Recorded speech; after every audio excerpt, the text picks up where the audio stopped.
I am really excited. Um, and I would have to say that I'm more excited now at this stage of my life than I have been about anything else before. I've had a couple long careers, and I always thought that I would end in one of those careers, um, just kind of trudging along and just making do. But God's done some work. He's always on the move. He's on the move in Uganda. He's on the move in Guatemala. He's on the move in our midst. He's on the move in our homes. And I would say that he's on the move where his people aren't as well. The difference is sometimes we don't know, we're not listening for what he's doing or what he's saying, or not looking for what he's doing. So we are partnering together and starting a mental health, we're calling it Mending Coaching Ministry, based here at VCC. And I'll explain what that's about. Stephanie and I have been here for almost 20 years. So I was shocked when you said 2017, you asked me about that, because I don't remember the conversation. But from... No. Stephanie does. So I wasn't saying you were lying. I just said I didn't remember. So 2017 to now, that's 7 years. You know what 7 is? Complete. Number of complete. So when we came here, we were in need of being loved where we were at. And we were in need of, in that love, to be mended. And in the mending, we needed to be trained so that we saw things differently, heard God in a better way, and understood where he was going so we could go there too, rather than asking him to come and join us in what we were doing.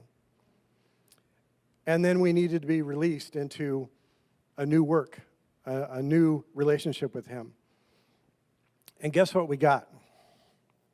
All of those things. This has been the healthiest church that we've been involved in ever. So, fast forward, personal reasons why we're starting a mending ministry focused on mental health. 2 years ago, my middle son, he was 29, he hung himself and died.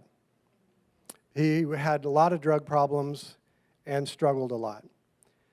So that was hard enough, but I never blamed God. I blamed myself, all the different stages of grief.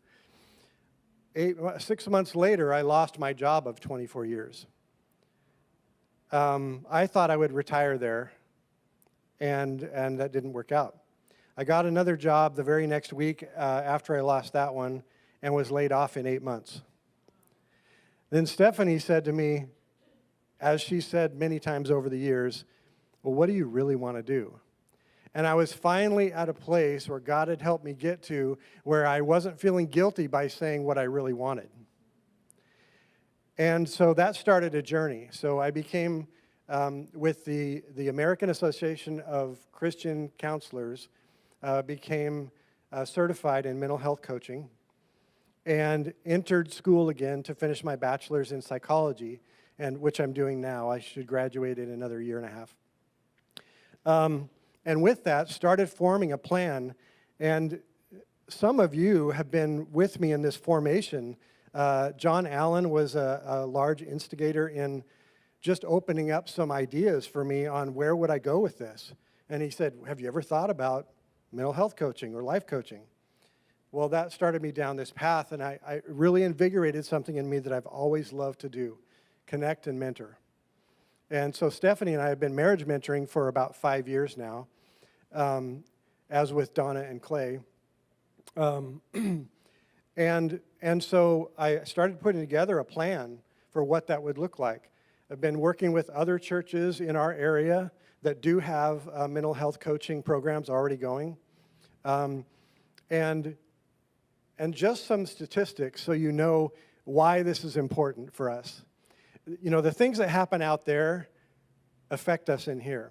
Sometimes we think that because we're a faith community, we won't be affected by anxiety or depression or substance abuse or other things that happen to the world. But we do. Even attitudes and assumptions, they affect us. Oregon is the third highest state in the U.S. with adult prevalence of mental illness, combined with the lowest rates of ability to have care, access to care. Oregon ranks worst in the country for young people who struggle with their mental health. That was a 2020 study. The national average for those that have said that they struggle with their mental health is 20%. Oregon's is 27%. Oregonians self-reporting having trouble with their mental health.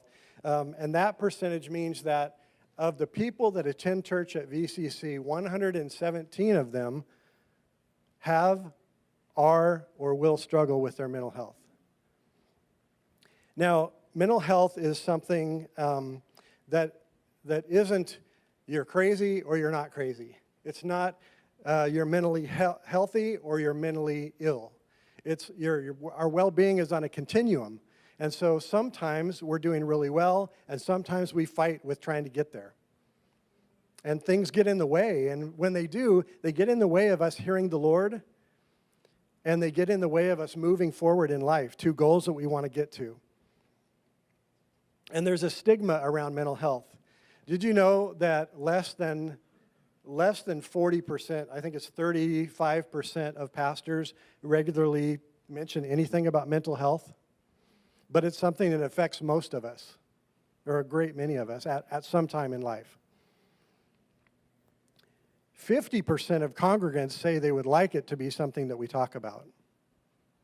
So there's a gap there that we are attempting to fill.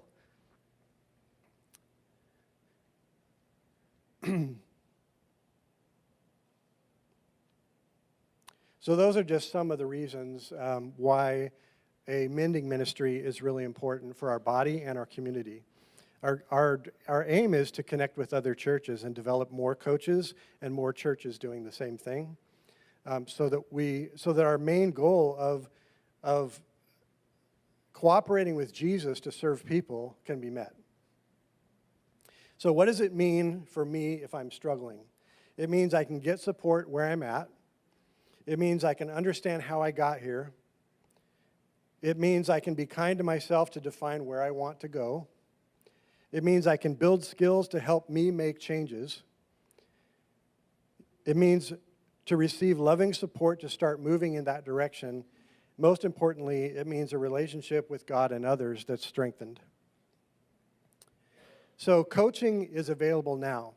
And if you want to know more about this specific ministry, I'm available to talk about it and fill in some of the other details around it. And if you, one thing I should stress is that it is, it's safe, and it's not something that will be shared anywhere. So if I see you and we've talked in a mental health session or a mending session, if I see you in church, I'm not going to go up and say, hey, thanks for that session. I think you're making real good progress, or whatever. So that won't happen. Our relationship here is as brothers and sisters, and relationship elsewhere is strictly confidential and is just based on what your need is. So what do you think? Does that sound like a good idea? Yeah. I'm excited.